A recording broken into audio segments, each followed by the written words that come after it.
Halo anak-anak, kesempatan kali ini kita akan belajar untuk melanjutkan materi tema 2 untuk muatan bahasa Indonesia subtema kalimat efektif.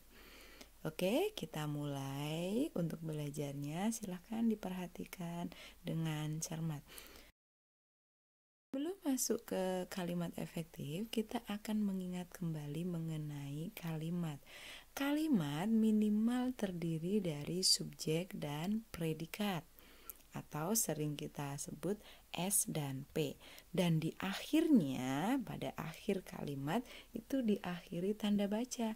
Jika tidak diakhiri tanda baca atau tidak diberi tanda baca, itu bukan kalimat, namun hanya sebuah klausa.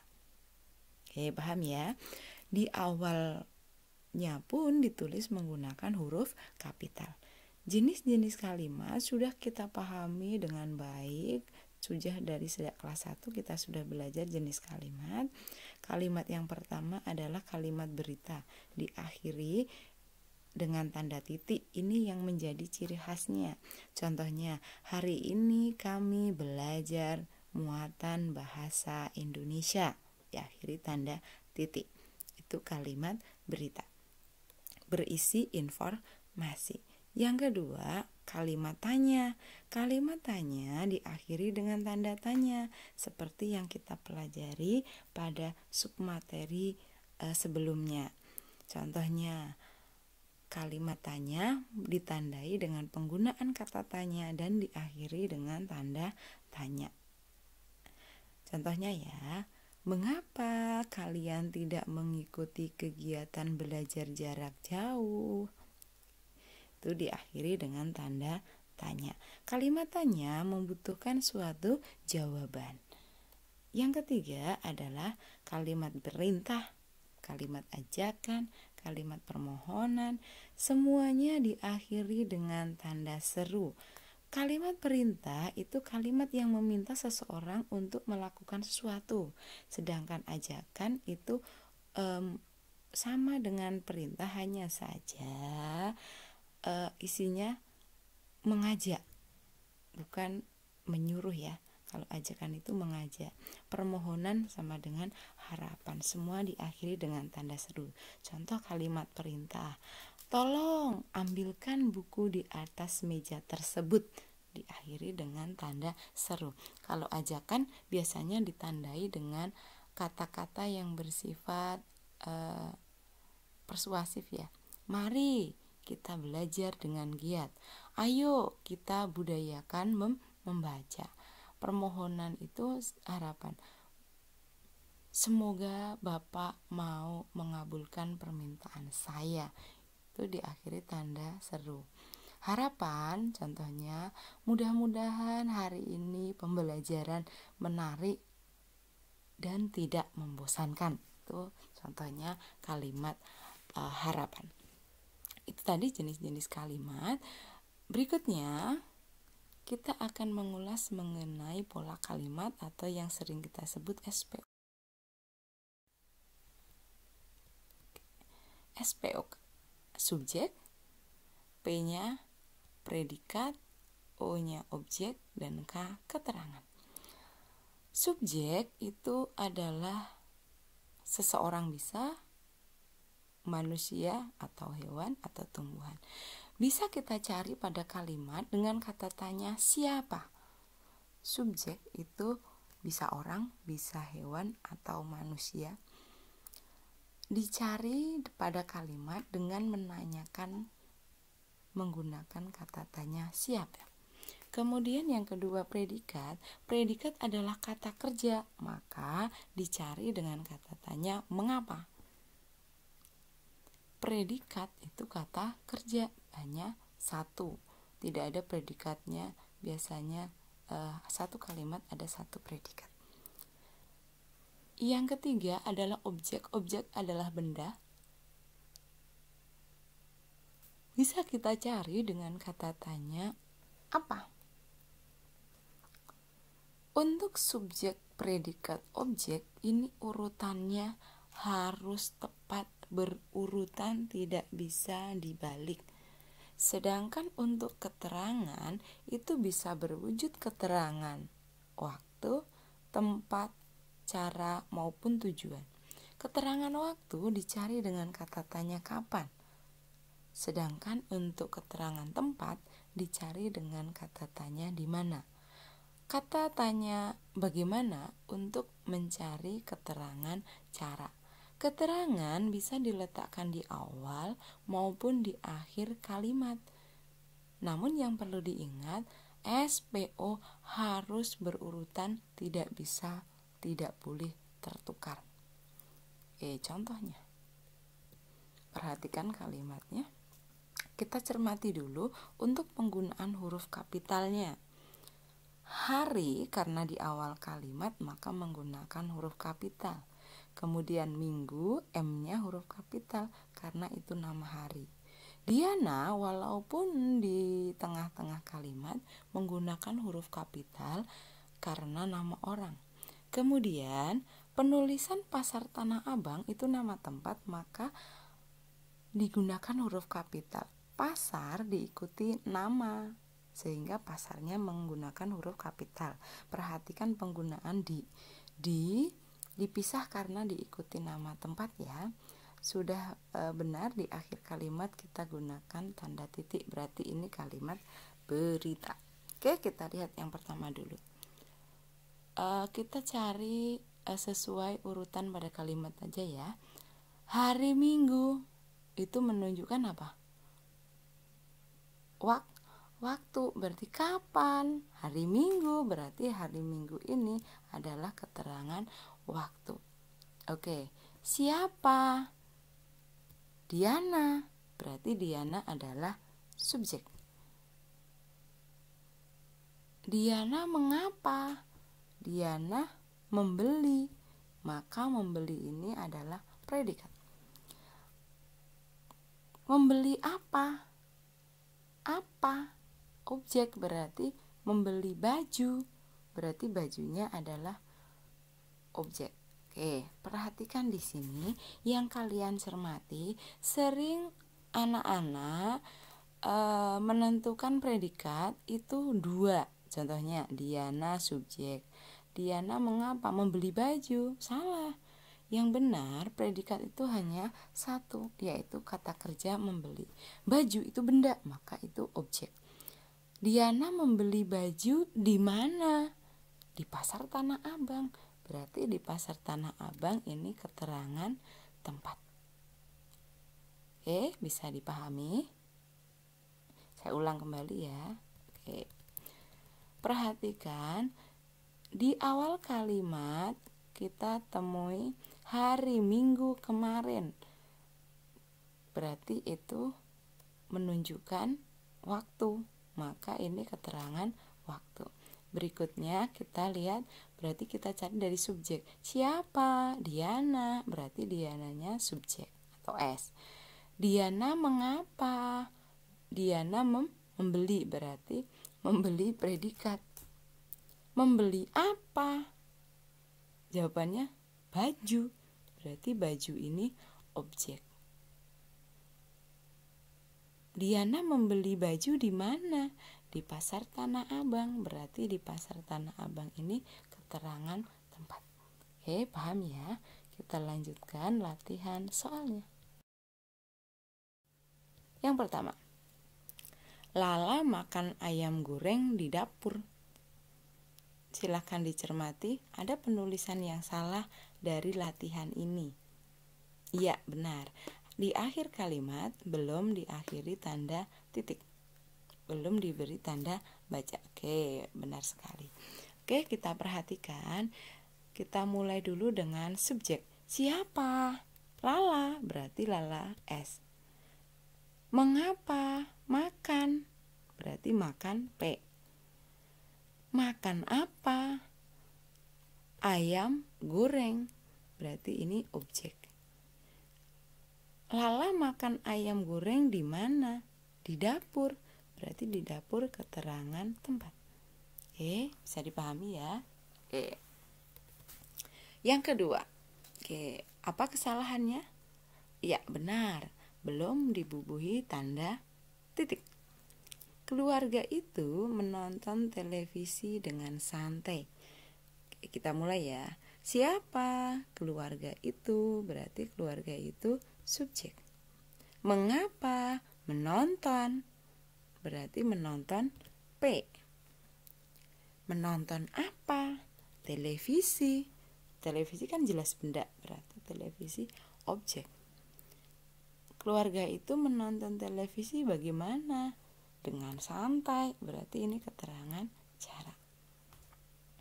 Baik, 2 soal sudah terselesaikan, kita lanjutkan yang ketiga. Tahun lalu kami berlibur di Bali. Tahun lalu, waktu, berarti tahun lalu keterangan waktu. Siapa?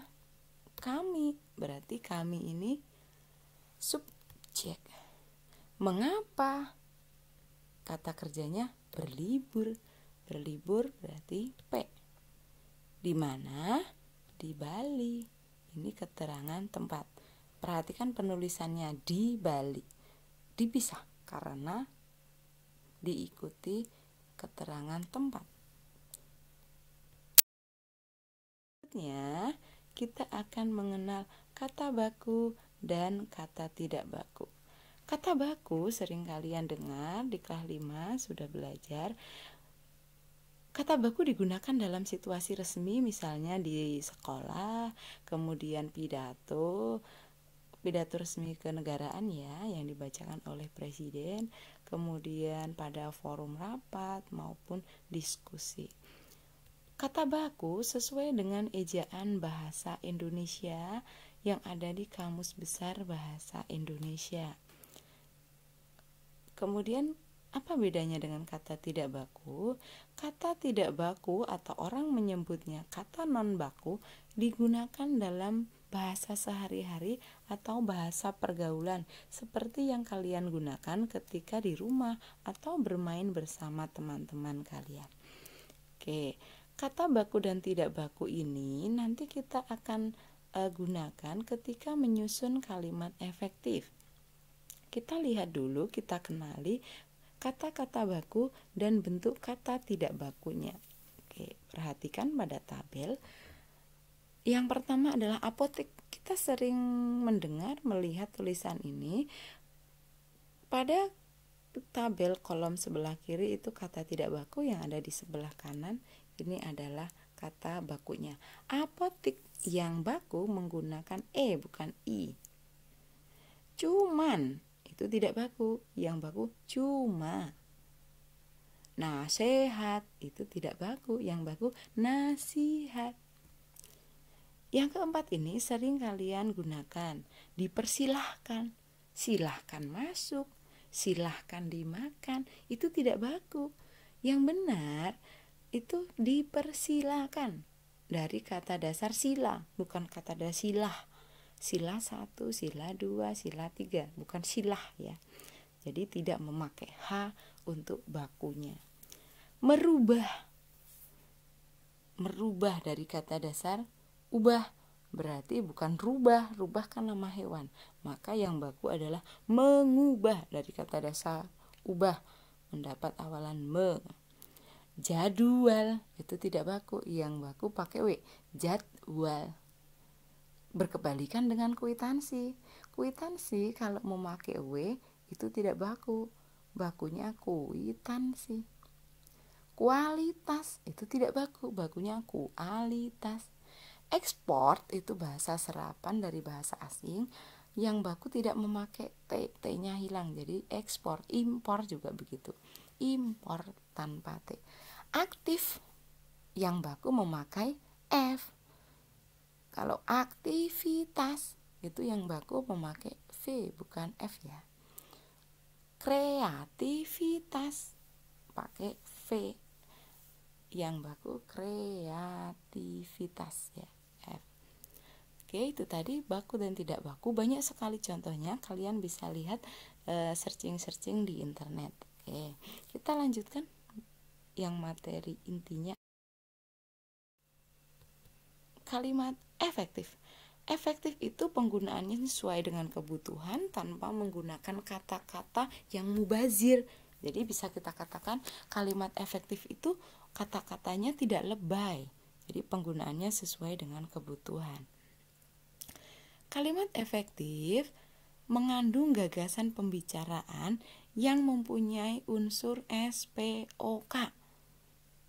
Jadi jelas ada gagasan pembicaraan atau inti pembicaraan menggunakan kata-kata yang mempunyai pola kalimat SPOK. Apa ciri-ciri dari kalimat efektif? Yang pertama, minimal ada S dan P. Jadi minimal ada orang dan kata kerjanya. Saya makan. Itu efektif, sudah ada S, sudah ada P. Yang kedua, menggunakan struktur bahasa yang tepat. Dalam artian di sini saya katakan tadi, S, P, dan O itu berurutan. Yang boleh diletakkan di awal atau di akhir kalimat hanya keterangan. Ya, strukturnya harus tepat. Yang ketiga, menggunakan kaidah ejaan yang berlaku, yaitu menggunakan kata-kata baku. Yang terakhir, menggunakan pilihan kata atau diksi yang tepat dan sesuai dengan kebutuhan. Jadi tadi tidak mubazir. Kalau sudah digunakan jangan dilebih-lebihkan. Tuh kalimat efektif. Minimal ada S dan P, strukturnya benar, kata-katanya baku, diksinya tepat. Diksi itu pilihan kata. Oke, kita lihat untuk latihannya. Oke. Kita lihat contoh yang pertama. Kami semua sedang membuat patung hewan kelinci. Kami itu sudah menyatakan banyak. Semua juga banyak. Maka bisa diartikan kami banyak-banyak sedang membuat patung hewan kelinci. Kalian cermati, kami semua, kami itu sudah menjelaskan banyak atau jamak, sehingga semua itu tidak perlu kita gunakan. Kita gunakan kami saja. Kemudian ada hewan kelinci. Tanpa menyebut kata hewan, kita tahu bahwa kelinci adalah golongan hewan. Maka kalimat efektifnya menjadi kami sedang membuat patung kelinci. Jadi yang kita hilangkan kata semua dan hewan. Oke, paham ya? Contoh yang kedua.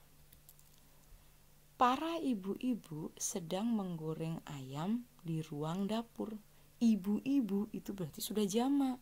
Kalau para itu sudah banyak.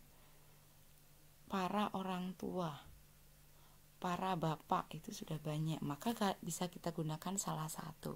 Perhatikan untuk dapur. Dapur itu ruangan. Tanpa menyebut ruang pun kita tahu bahwa dapur itu adalah salah satu ruangan di rumah. Maka kita hilangkan untuk kata ruang. Kita bisa membuat kalimat efektifnya begini. Ibu-ibu sedang menggoreng ayam di dapur. Bukan ibu saja ya. Ibu-ibu sedang menggoreng ayam di dapur. Atau yang pertama bisa kita buat para ibu ya. Yang kedua kan ibu-ibu sedang menggoreng ayam di dapur. Maka yang pertama pada slide hijau kita tambah para ibu sedang menggoreng ayam di dapur. Belum tercantum paranya ya, nanti ditambahkan ketika membuat rangkuman ya. Oke, contoh yang ketiga. Para pahlawan berjuang untuk melawan mengusir penjajah dari Ibu Pertiwi. Perhatikan di situ, pahlawan satu, kalau para pahlawan banyak berarti benar. Berjuang untuk melawan mengusir. Melawan mengusir, sama tidak maknanya? Sama, maka gunakan salah satu ya. Untuk melawan penjajah atau untuk mengusir penjajah dari Ibu Pertiwi. Berarti kalimat efektifnya menjadi para pahlawan berjuang mengusir penjajah dari Ibu Pertiwi. Oke, paham ya? Kita lanjutkan yang terakhir. Seluruh bangsa Indonesia merasa bangga dengan keberanian dan kegigihan para pejuang. Perhatikan, seluruh banyak. Bangsa Indonesia sudah banyak, maka kita gunakan bangsa Indonesia saja. Bangsa Indonesia merasa bangga dengan keberanian dan kegigihan para pahlawan. Oke, dari 4 contoh tadi, mudah-mudahan bisa dipahami. Kalian hilangkan kata yang bermakna ganda atau mubazir. Jadi jangan menggunakan kata berulang yang maknanya sama. Kalau maknanya sama, gunakan salah satu. Dan ingat, lihat penggunaan kata bakunya. Kalau masih menggunakan kata tidak baku, maka diganti dengan kata yang baku.